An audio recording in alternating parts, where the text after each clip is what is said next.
Memoria Sur, un podcast de Diario Sur para hablar y disfrutar de la historia, con Ana Pérez Brián y Curro Fernández Sibaja. Hola Ana, ¿qué tal? Buenos días, Curro. Vamos a hacer un podcast muy chulo que dejadme que meta ante a la gente en situación para que entienda por qué tenemos al invitado aquí. Mi familia hizo una excursión con Enrique Salvotierra, que es precisamente el invitado de hoy. Enrique, ¿cómo estás? ¿Qué tal? Encantado, Bienvenido, buenos días. y como yo siempre le digo a los invitados, gracias por dejarte secuestrar. Bien hallado y Sí. bueno, encantadísimo de estar secuestrado. Espero tener el síndrome de Estocolmo en muy poco tiempo. Totalmente. Pues mi familia hizo una excursión en la que visitaba mediante un autobús que partía de Málaga capital y llegaba prácticamente hacia Zafarraya, si no me equivoco. Efectivamente. A partir de ahí, Enrique iba como de guía, explicando tanto la vegetación como la evolución de Málaga a lo largo de los años, de Málaga no solo capital, sino provincia. Y vino mi familia absolutamente cautivada y enamorada de todo lo que allí se dijo, todo lo que allí se vivió y sorprendida.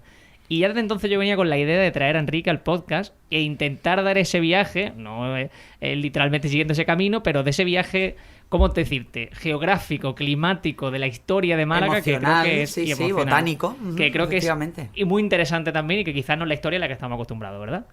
Bueno, pero al final yo creo que una de las grandezas de Memoria Sur, Curro, es que está abierto para todo tipo de cosas, ¿no? Entonces, efectivamente, yo conociendo también bien a tu familia y conociendo bien a Enrique, cómo cuenta la historia y cómo, vaya, de hecho, tengo que decir que antes de empezar este podcast, cuando estábamos probando micrófonos, bueno, pues nos hemos ido a un debate sobre la botánica funeraria que tiene otro podcast. Ahora meteremos quizá algunas pinceladas, pero es que estás escuchando a Enrique y estás con la boca abierta, con lo cual, por supuesto, tú dices que había que hacer ese podcast y el podcast se hace porque Enrique es garantía. Tiene, además, una persona que tiene la ciudad en la cabeza y que cose muy bien todos los planos necesarios pues para hacer ese viaje emocional y de todo tipo, ¿no? Que vamos a hacer hoy. Así que bienvenido, es un lujo y Bien nada. hallado y la verdad que encantado de estar en Memoria del Sur.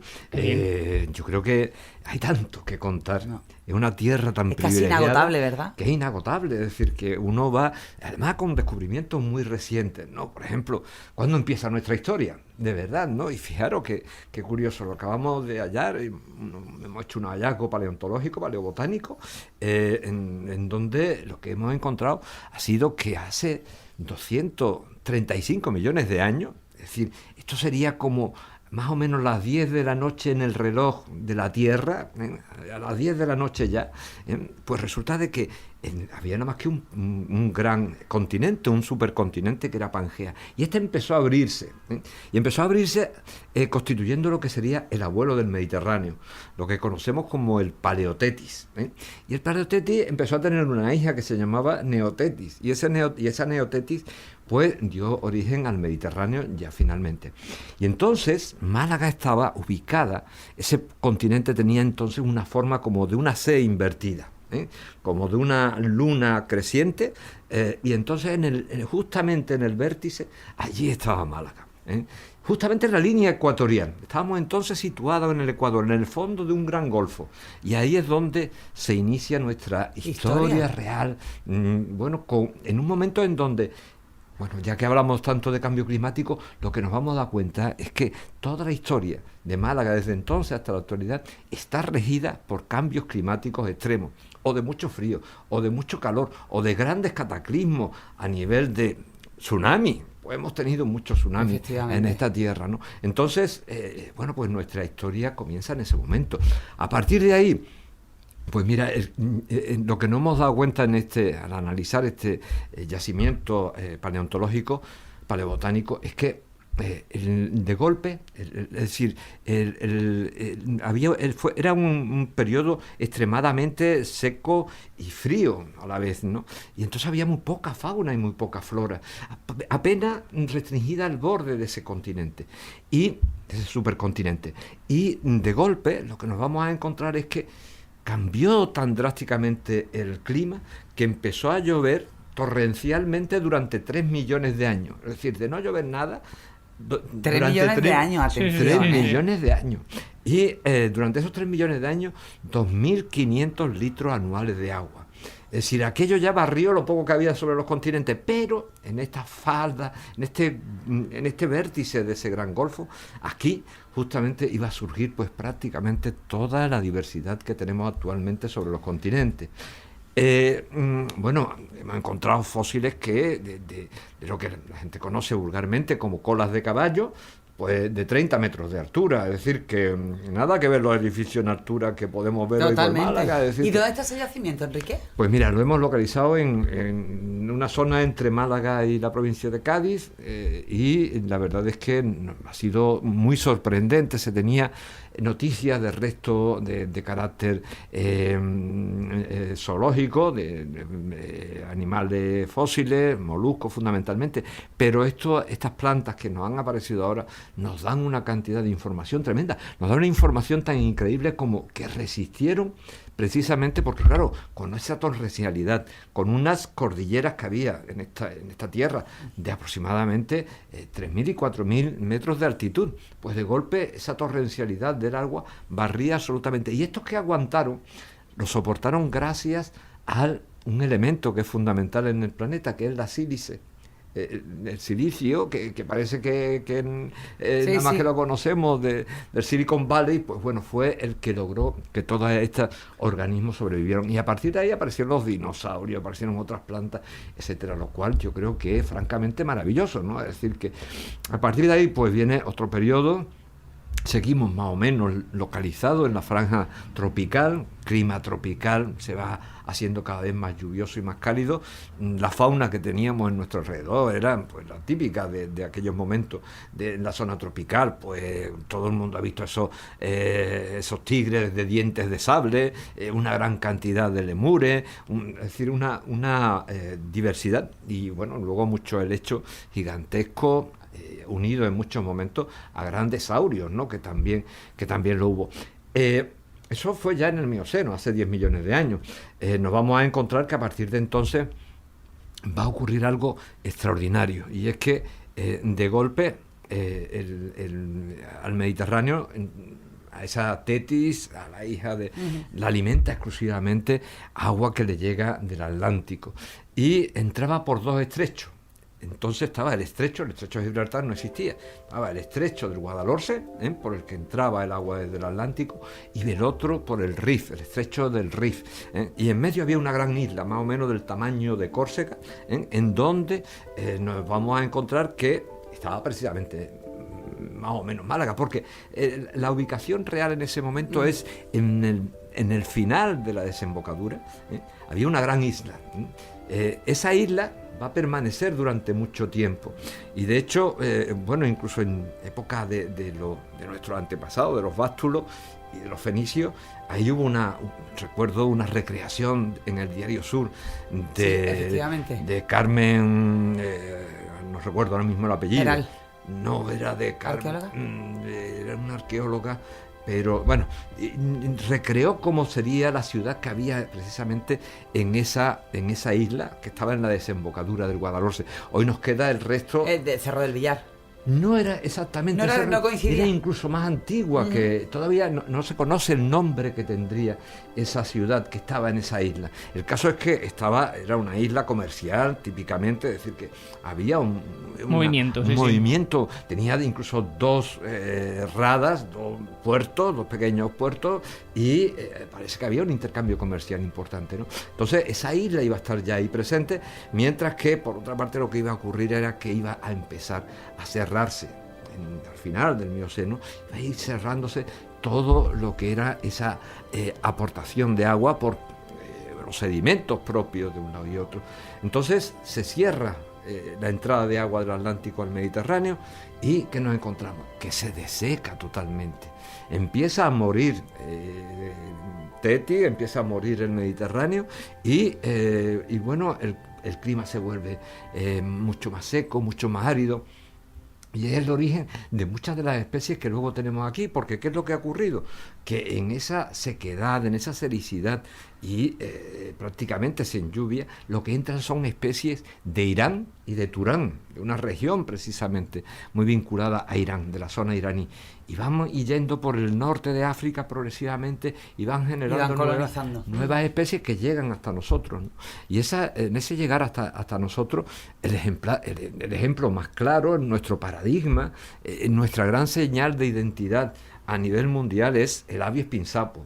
Es cuando llega el Abies pinsapo. Ese abeto no llega del norte de Europa, como mucha gente piensa, sino llega del este del Mediterráneo. Pues fíjate que está casi asimilado, asumido, y se dice muchas veces que llega del norte de Europa. Pues no, llega justamente desde ahí. Desde ahí hay un ancestro que progresivamente, cada vez que va llegando, llega a Grecia y crea el Abies cefalónica, llega al norte de Argelia y produce el Abies numídica, el Abies marocana, y finalmente aquí, que digamos que es su hijo más joven, va a ser el Abies pinsapo de nuestras sierras, de la Sierra de la Nieve, ¿no? Es decir, y de la Sierra Bermeja, que es precioso, de la Sierra Bermeja, y llegan hasta ahí.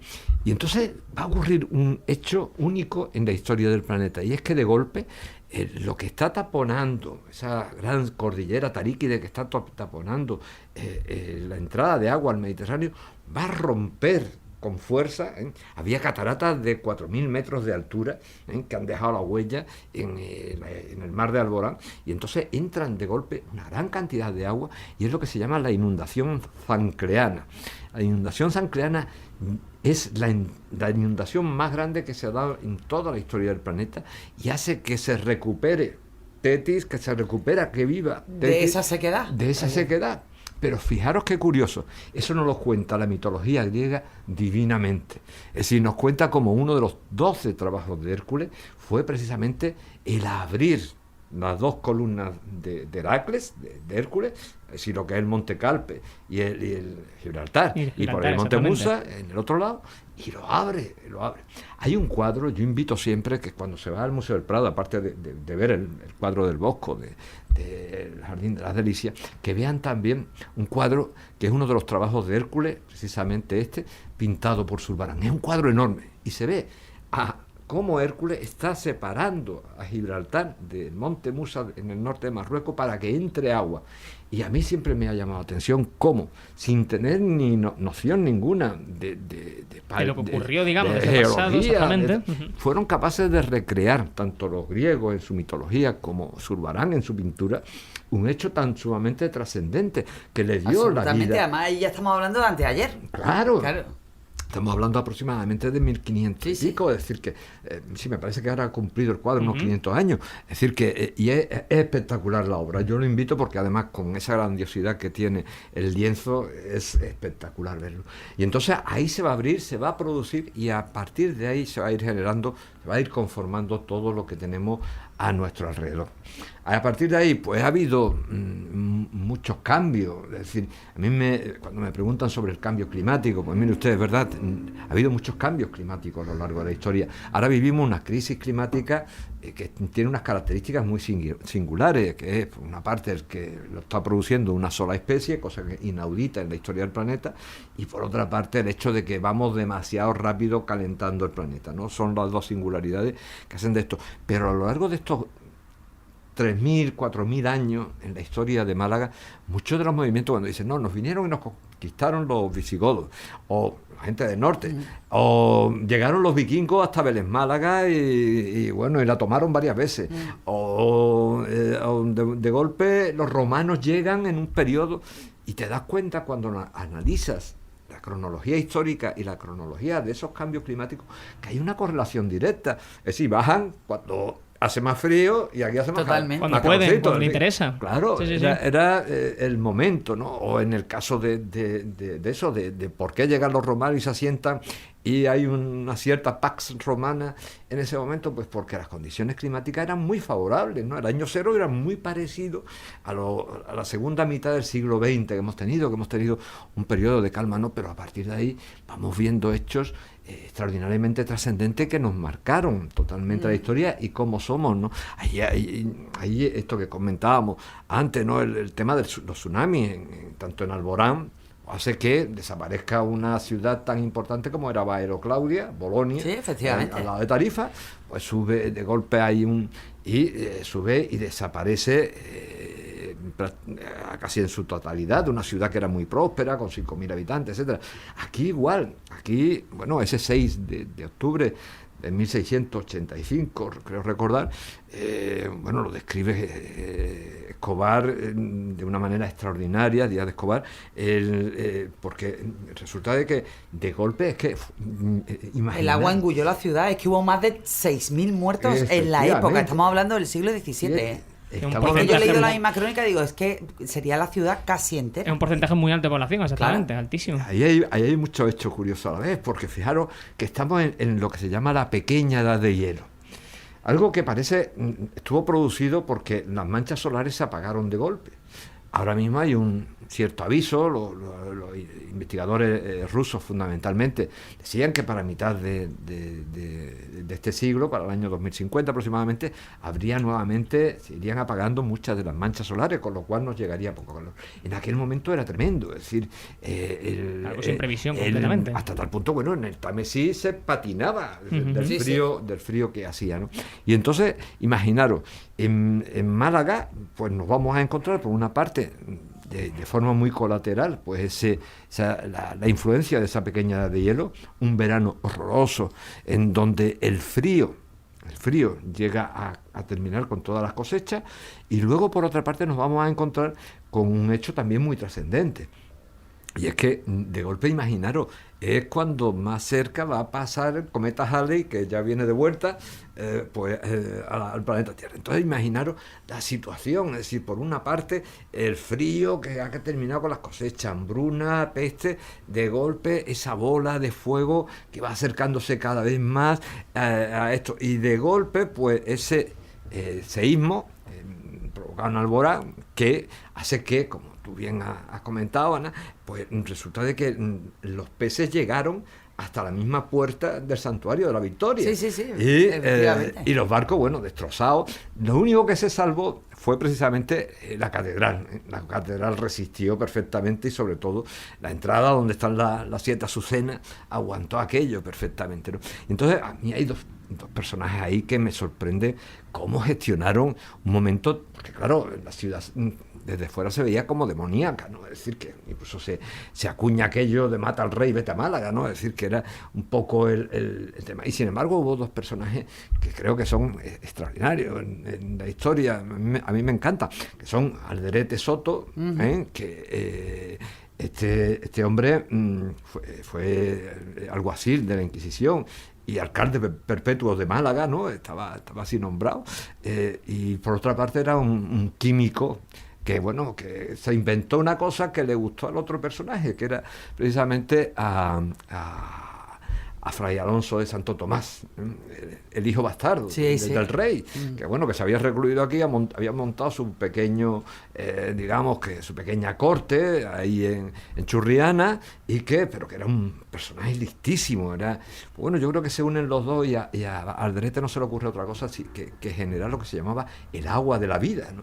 Y de esa manera, cuando tú generas una cosa de esta en un momento como ese, ¿qué es lo que estás construyendo? Un reclamo turístico, ¿no? De tal manera que la gente, lo que consistía, por lo que he podido ver, era simplemente en una lente que filtraba el sol de Málaga, le daba el agua, claro, y eso era lo suficiente para ello, ¿no? Entonces, yo creo que ese momento tan espectacular, nos va a llevar a una serie de consecuencias también importantes. En ese momento, fijaros que en la provincia de Málaga todavía se cultiva mucho algo que viene con tradición desde los árabes, que es algo que nos queda también en la ciudad, también algunos ejemplares que creemos que proceden de ese momento. Queremos hacer alguna datación más concreta dentro cronológica, pero que son las moreras. Efectivamente. Málaga tenía una gran cantidad de moreras porque, entre otras cosas, lo que producía era lo que se llama como la seda dorada de Málaga, que era de las más prestigiosas a nivel mundial, ¿no? Aquello decayó porque en un momento determinado aquello era artesanal y bueno, pues vinieron murcianos y catalanes y dijeron, oye, esto lo podemos hacer nosotros, podemos hacerlo nosotros, y le sacamos más rentabilidad, ¿no? Y entonces se vinieron abajo, pero se mantuvieron esa morera que iban a dar de comer a los gusanos de seda, se mantuvieron y quedan todavía grandes moreras, pero eso era lo que más estaba expandido en lo que era la provincia de Málaga, por lo que hemos podido ver de la contabilidad que llevaba en aquel momento, pues prácticamente un par de asesores del rey que, bueno, tenían inventariado hasta el número de árboles que había en cada localidad de la provincia de Málaga, y estamos reconstruyendo de esa manera también como en el siglo XVIII, ya segunda mitad del siglo XVIII, estaba más o menos estructurada la provincia desde un punto de vista que daba... Tenemos también mucho que aprender de esa historia, porque claro, llegó un momento determinado que de cultivar morera se pasó a cultivar pues prácticamente aceite y vid, ¿no? Y vid, efectivamente. Y eran monocultivos, es como nuestro aguacate de hoy, ¿eh? Cuando se vuelven monocultivos y solamente nos queremos aguacate y mango. Claro. Y luego viene la crisis y ya no se ve el aguacate y los mangos como ahora. Ya no tenemos diversidad, ¿no? Y entonces fue lo que ocurrió en aquel momento, ¿no? Que había tal cantidad de monocultivos que prácticamente no se cultivaban otras cosas, cuando había mucha entrada de plantas americanas, que estamos viendo cada vez más que entraban por el puerto, más que de Málaga, por el puerto de Vélez Málaga. Yo no sé si es que huían lo diré, de Sevilla, por aquello del puerto de India, ¿no? Sí. Y entonces venían entrar de alguna manera más ilegal. Con plantas tan importantes como era el boniato o batata de Vélez Málaga, claro, que luego se llamó batata de Málaga, etcétera, ¿no? Y que fue, bueno, pues en buena medida fue la responsable de que se produjera luego la revolución industrial, junto con la patata, ¿no? Porque estaban aportando con un fácil cultivo pues una gran cantidad de hidratos de carbono, fundamental para esa revolución.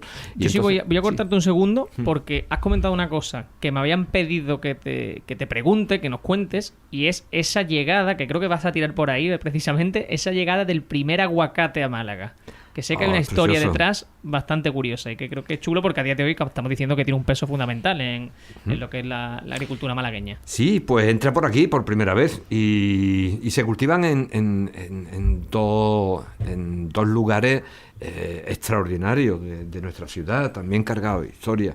Los filipenses son los primeros en acoger estas especies americanas, tenían un jardín de aclimatación precioso en lo que es hoy Gaona, Instituto de Gaona. Allí en el patio todavía se puede ver ese primer aguacate que fue traído, que llega a Málaga, junto con otro que hay en un jardín precioso del que estamos aprendiendo mucho, que dentro de la finca del Retiro había un jardín monacal, que fue lo primero el primero que hubo, en donde además es muy curioso porque y de hecho estamos reclamando hoy que desde un punto de vista bioclimático se atienda a ese modelo de jardín, que es que los paseos van por abajo y las plantas están por arriba, con lo cual te están creando una humedad y un frescor que es bueno para el ser humano que pasea por allí, pero también para las propias plantas, ¿no? Y entonces allí hay un aguacate que probablemente sea también el hermano que viajó con este otro de los filipenses y llegó hasta Málaga, ¿no? Y a partir de ahí, pues bueno, pues hay toda una diversidad que se ha ido enriqueciendo. Llegaron también otras muchas plantas, como sabemos, de las chirimoyas, se intentó el té en su momento, y bueno, pues hubo incluso una gran diversidad de plantas americanas en un sitio muy cercano aquí a nosotros.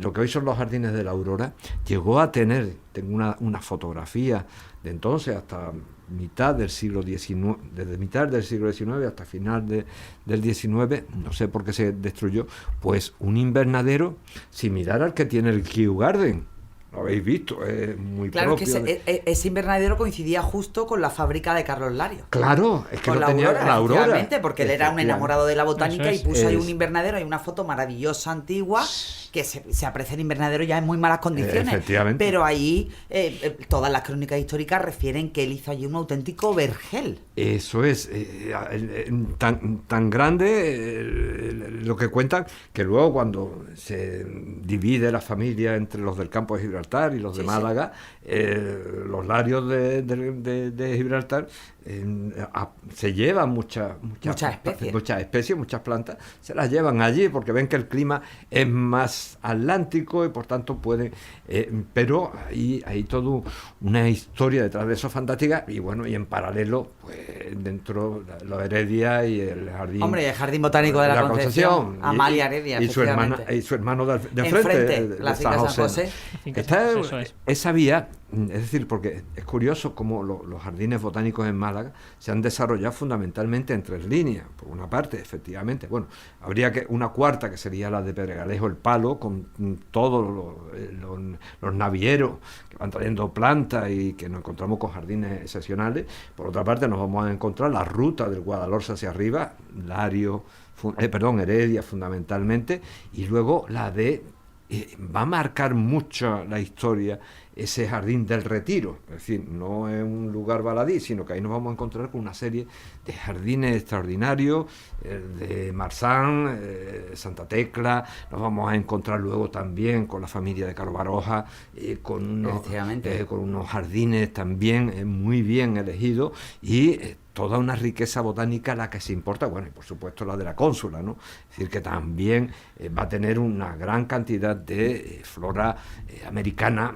que va a tener un valor extraordinario. Es decir, son los ejes de introducción de especies que van a tener un gran valor y un gran simbolismo. Y hay una cuarta, que es la ruta de Campanilla, la ruta que nos va a llevar hasta arriba, que en donde también va a haber una serie de haciendas, Hacienda Cabello, todas estas haciendas, en donde llama mucho la atención cuando Hans Christian Andersen visita Málaga. Él siempre solía visitar un cementerio, visitar el cementerio inglés, ¿no? Y lo retrata Justo perfectamente. estábamos hablando la semana pasada de ese tema. Exactamente. Sí. Y entonces Christian Andersen, otra de las cosas es visitar un jardín. Y entonces visita el jardín de la familia... Ahí lo diré ahora, que se me ha ido el nombre. Bueno, ahora me acordaré. Uno de los jardines que precisamente están en ese eje de Campanilla y los retrata perfectamente en cuanto a las rosaledas, cómo disponen los sistemas de abancalamiento, que hemos perdido esa tradición. Totalmente, en Málaga, de construir en bancales. De construir en bancales, que son una de las soluciones basadas en la naturaleza. Ahora el modernismo es mira el cementerio inglés. El cementerio inglés está construido en bancales. En bancales. Es que, de hecho están declarados como patrimonio de la humanidad. Y bueno, tienen una riqueza desde el punto de vista de la biodiversidad, de algo tan importante para nosotros como es el consumo de agua, de algo también tan importante. Fijaros que si los incendios y las inundaciones son las catástrofes ambientales que más han crecido en el Mediterráneo occidental, es decir, entre España, Marruecos y Argelia, el tercer tipo de catástrofe ambiental que más se está produciendo con el cambio climático son los grandes derrubios, los grandes desmoronamientos de taludes, etcétera, ¿no? Y bueno, esto en la naturaleza titánica y apolínea que decía Nietzsche que teníamos nosotros y que también ha reflejado el propio Picasso en algunos, he descubierto una serie de pinturas que precisamente para hacer muchas veces estas recomposiciones del paisaje es fundamental la pintura, incluso la cinematografía antigua, etcétera, pero la pintura, una de las cosas que invito es que cuando se vaya al Museo Thyssen se vea el cuadro ese fantástico de Carlos de Haes. De Carlos de Haes, que es la vista de la bahía de Málaga, desde Torremolinos. Es una de las joyas de la colección, y además uno de los más antiguos. Además representa perfectamente al pintor, un pintor naturalista que pinta directamente del natural, y que, bueno, en ese cuadro hemos llegado con los detalles que tiene a catalogar 25 especies distintas perfectamente. Es decir, que los detalles eran tremendos, ¿no?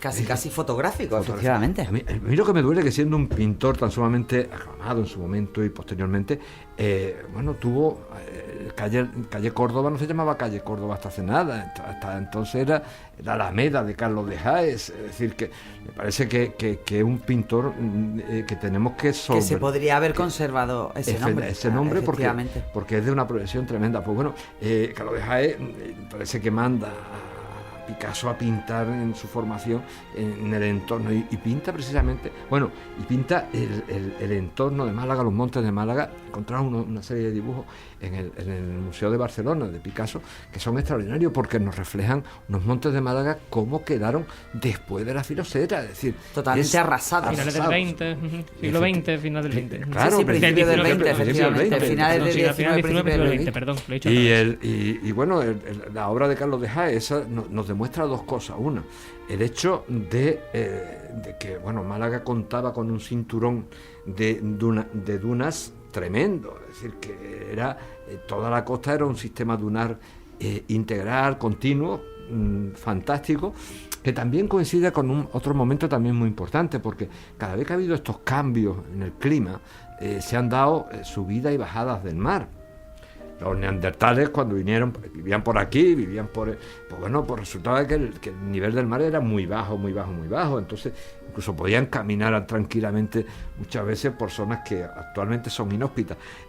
Sin embargo, bueno, en ese cuadro vemos que hay también una regresión marina, es decir, en vez de una transgresión, que hay una regresión marina. ¿Por qué? Por el frío que comentábamos antes, de la pequeña edad de hielo que hacía que el casquete polar creciera a base del agua del mar, ¿no? Entonces se ve que la línea de costa estaba bastante más metida dentro del mar. A mí hay una cosa que me fascina y que creo que también es otro podcast en sí mismo, que es como Enrique es capaz de contar la historia de Málaga a través de la botánica. Exacto. Hablaba antes de esas 4 grandes líneas de jardines botánicos, esas grandes líneas botánicas que terminan de dibujar la provincia de Málaga de una manera completamente diferente a como estamos acostumbrados a contarlas, porque nada es gratuito, nada es casual, cada especie tiene ahí una misión y viene de un lugar, y eran realmente elegidas casi planta a planta, Enrique. Totalmente.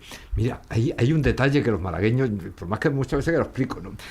Me viene y me pregunta: oye, me gustaría visitar el jardín de la abadía.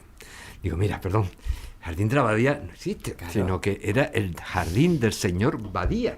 ¿Y quién era este señor Badía? Era un ingeniero agrónomo que se traen los Heredia y los Larios precisamente para que vaya generando un jardín de aclimatación de plantas americanas. Entre ellas, ¿cuáles?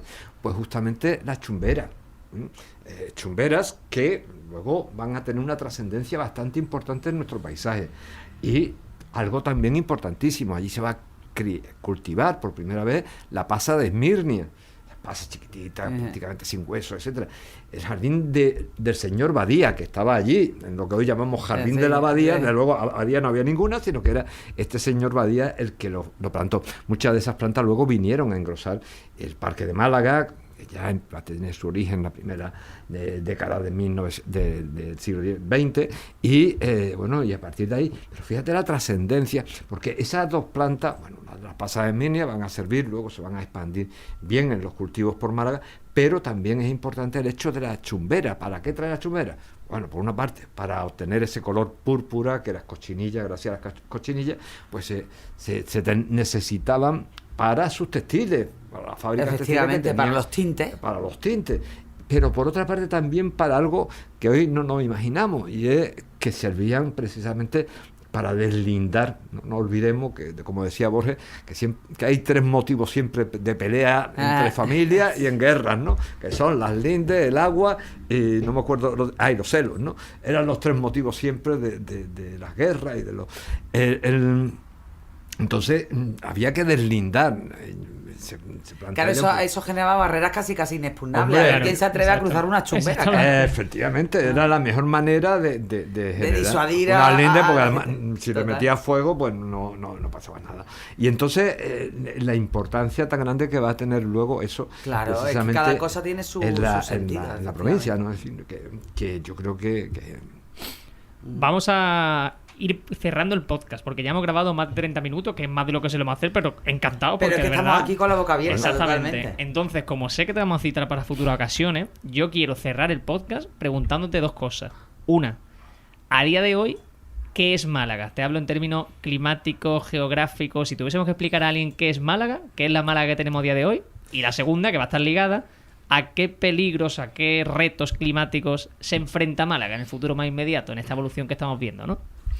Bien, Málaga desde un punto de vista bioclimático, pues nos encontramos dentro de lo que se denomina termomediterráneo. ¿Qué es el termomediterráneo? Pues fijaros que en el planeta, bueno, el clima mediterráneo en sí es un clima que se va a distinguir por el hecho, digámoslo así muy rápidamente, por 4 estaciones.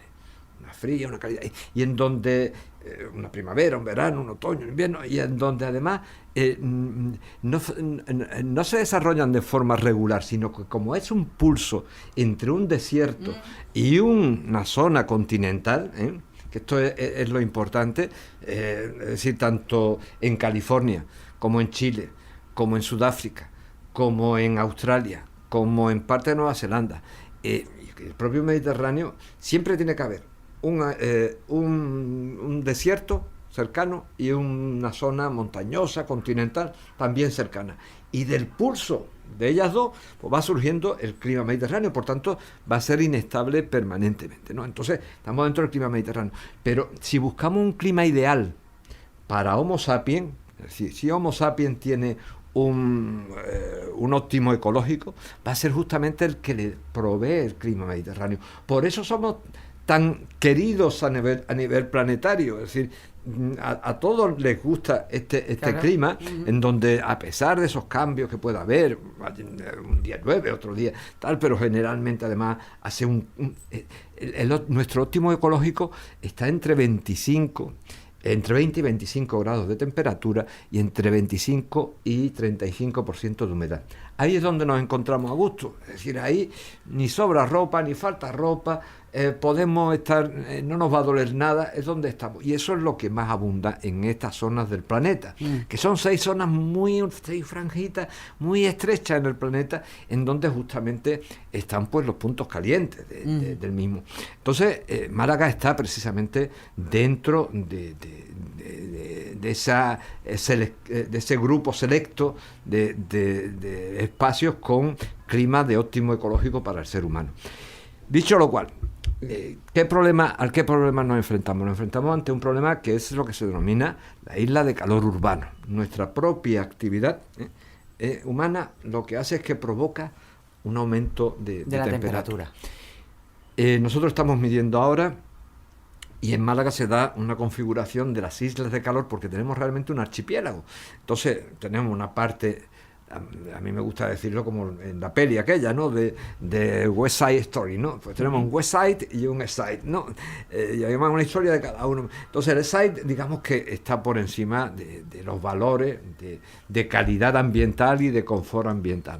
Pero el West Side está muy bajito. Es decir, que tenemos un desequilibrio importante. Entonces en el West Side, en el lado oeste de la ciudad, tenemos una serie de puntos de calor, de lo que son islas de calor urbano, pues que en estos momentos llaman Que hay mucho que la revisar, atención. sí, efectivamente. Perdóname por curiosidad, Enrique, Esa- cuando hablamos de ese lado, y perdón Ana que te corto, cuando hablamos de ese lado oeste, ¿estamos hablando de Málaga capital o hablamos también de Málaga No, provincia? me estoy refiriendo a Málaga capital. Málaga capital, al sí, otro sí, lado del exacto, río, al otro sí, lado del río, efectivamente. exactamente, sí, sí. Del Es simplemente por Guadalmedina. precisar. Del Guadalmedina hacia Avenida Andalucía, Corte Exactamente, Inglés, sí. Es por carretera y precisar. tal. Se rompe eso. El Guadalmedina rompe. El Guadalmedina rompe por un lado y por otra parte el conjunto de sierras de Mija, Torremolino, Ujú.